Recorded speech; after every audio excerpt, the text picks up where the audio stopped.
అందరికీ నమస్కారం. నేను మీ రైతు బిడ్డ స్వాతి బరిశెట్టి అగ్రికల్చర్. ఈ వీడియో చేయడానికి కొన్ని కారణాలు ఉన్నవి. ఏంటంటే స్వాతికి సడన్గా ఇల్లు కడుతుంది. ఎంత అమౌంట్ వస్తుంది? యూట్యూబ్ నుంచి 50,000 వస్తున్నాయా, 1,00,000 రూపాయలు వస్తున్నాయా, ఎన్ని వస్తున్నాయి? తినటానికి తాహతి లేని అమ్మాయి ఇప్పుడు సడన్గా ఇల్లు కడుతుంది. యూట్యూబ్ నుంచి బొచ్చడి ఇన్కమ్ వస్తుందని అసలు కోడై కూస్తుంది. నాకైతే ఎటువంటి ఇన్కమ్ అయితే లేదు. ఎందుకు సడన్గా మేము ఇల్లు కట్టాల్సి వస్తుంది ఏంటి అనేది మీకు అన్నీ వివరంగా చెప్తానన్నమాట. మేము ఇల్లు కట్టి 17 ఏళ్ళు అన్నమాట. మా అమ్మమ్మ ఉన్నప్పుడే ఇల్లు కట్టి అమ్మమ్మ అయితే చనిపోయింది. ఇక అమ్మమ్మ చనిపోయిన కాంచి ఇంతవరకు కూడా మేము ఇంటికి పెయింటింగ్ వేయించుకోలేదు. ఆమె కట్టి వేసిపోయింది అన్నమాట, కట్టిపోయింది అన్నమాట.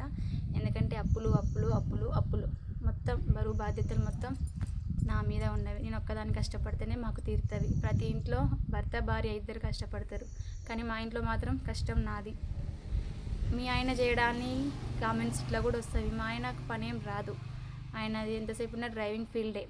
బండి వానాకాలం యాసంగి నాట్లప్పుడు 1 నెల, అప్పుడు 2 నెలలు పనిచేస్తాడు ఆయన సంవత్సరం పేరు మీద, అంతే. ఆయన పని ఏమి ఉండదు. ఎందుకు సడన్గా ఇల్లు పెట్టుకోవాల్సి వచ్చింది అని మీ డౌట్. ఎందుకంటే మాకు ఇల్లు వాస్తుకు లేనందువలన ఇల్లు సడన్గా కట్టాల్సి వస్తుంది. పైసా పుట్టదు ఇప్పుడు, పైసా పుట్టనియాలి. ఎందుకంటే ఇంకా ఒడ్లు పొలం కోయలేదు.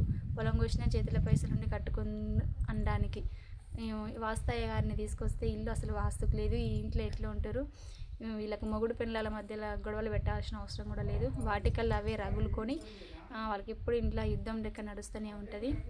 వీళ్ళిద్దరి మధ్యలో ఎవరు పోయేది కూడా తెలియదు, అంత పిచ్చులు వేస్తుంది అని చెప్పిండు. ఏంటంటే ఆగ్నేయం పెరిగింది, ఈశాన్యం తగ్గింది. ఆయన చెప్పింది నాకు నిజం అనిపించింది. ఎట్లా నిజం అనిపించిందంటే, నాకు తెలుసు నేను ఆ సిచ్యువేషన్స్ అన్నీ నేను ఎదుర్కొని ఈరోజు ఈ విధంగా మేము ముందర నిలబడ్డాను అన్నమాట. అన్నీ ఎదుర్కొన్నా. అక్కడికి సూసైడ్ కాడికి కూడా పోయినా. 2 సార్లు అయిపోయింది నేను చేసుకోవడం. ఆయన చెప్పింది నిజం అనిపించింది.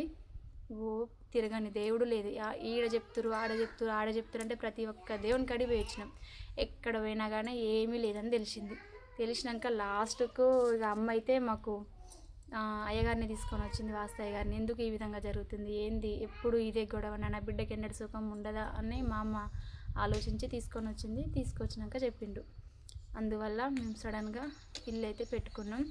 నా మీద కొన్ని బరువు బాధ్యతలు ఉన్నవి. నా బరువు బాధ్యతలు నా పిల్లలు అన్నమాట. వీళ్ళ కోసం నేను బ్రతుకుతున్నా అంటే కూడా వీళ్ళ కోసమే.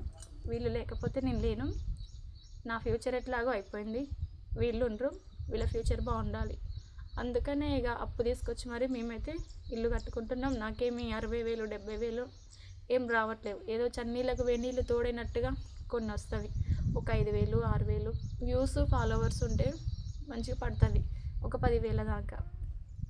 అది కూడా ఎప్పుడో అదృష్టం బాగుంటే పడుతుంది అన్నమాట, లేకపోతే లేదు. అప్పు తీసుకొచ్చి మేము కట్టుకుంటున్నాం. అంత ఆడంబరంగా కూడా నేనేం కట్టట్లేను, ఎందుకంటే ఇల్లు వాస్తుకు ఉండాలి అని అన్నారు కాబట్టి దాని తగ్గట్టుగానే కట్టుకుంటున్నాం. మాకు రుణమాఫీ కాలేదు, అంతకుముందుకే అప్పు ఉంది. అప్పు దంటకి ఇప్పుడు మళ్ళీ అప్పు అవుతుంది. అసలు ఎంత అంటే మెంటల్ టెన్షన్స్. ఇల్లు పెట్టుకున్న కాడ నుంచి నేను కడుపు నిండా తిన్నది లేదు, కంటి నిండా పన్నది లేదు, అన్ని టెన్షన్స్.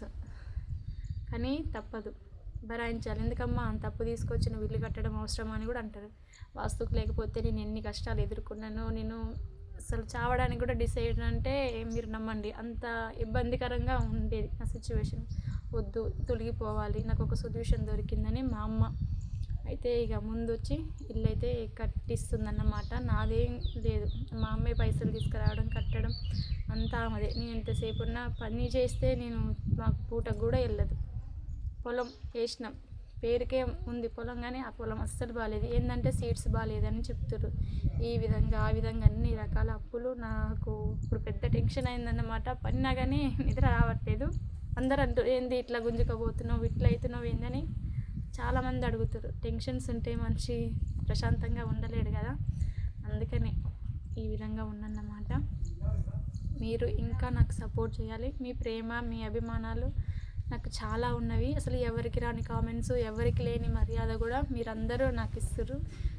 అందుకు నేను చాలా అదృష్టవంతురాలు అన్నమాట. మీరు ఇంకా నాకు సపోర్ట్ చేయండి. నా వీడియోకి ఒక లైక్ కొట్టి, కామెంట్ పెట్టి, షేర్ చేసిరనుకో ఇంకా వ్యూస్ ఫాలోవర్స్ అనే వాళ్ళు పెరుగుతారన్నమాట.